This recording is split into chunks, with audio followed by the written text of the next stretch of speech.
Pushpa the rice এই ছবির সাফল্যে বড় ভূমিকা ছিল তার আইটেম সং।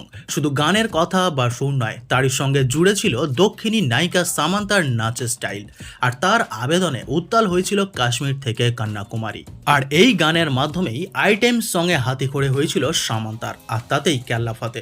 কিন্তু বন্ধুরা, সারা দেশে ব্যাপক সাড়া ফেলে দেওয়া সামান্তাকে কিন্তু পুষ্পা 2 ছবিতে জায়গা দেওয়া হয়নি, বরং তার জায়গায় এবার দেখা যাবে দক্ষিণের আর এক অভিনেত্রী শ্রীলীলাকে। এই সব ক্ষেত্রে অভিনেত্রী বদল হলে সাধারণত পারিশ্রমিক বাড়ে, তবে এক্ষেত্রে তার হলো পুরো উল্টো। জানা গিয়েছে সামান্তা যা পেয়েছিলেন তার থেকে অন্তত 60% কম পারিশ্রমিক নিচ্ছেন বা পাচ্ছেন শ্রীলীলা। বন্ধুরা, বর্তমানে দক্ষিণী ছবির জগতে জনপ্রিয় মুখ হলো শ্রীলীলা। সম্প্রতি ইন্টারনেটে ভাইরাল হয়েছে তার গান কুর্চি মাধা পেটি, আর এই গানের চিত্রায়নে তার বিপরীতে রয়েছেন মহেশ বাবু। আর এবার শ্রীলীলাকে দেখা যাবে পুষ্পা 2 এর সেটে 3 মিনিটের গানে নাচবেন তিনি। আর ওই 3 মিনিটের গানের জন্যই সামান্তা পেয়েছিলেন 5 কোটি টাকা, তবে শ্রীলীলাকে দেয়া হবে মাত্র 2 কোটি টাকা।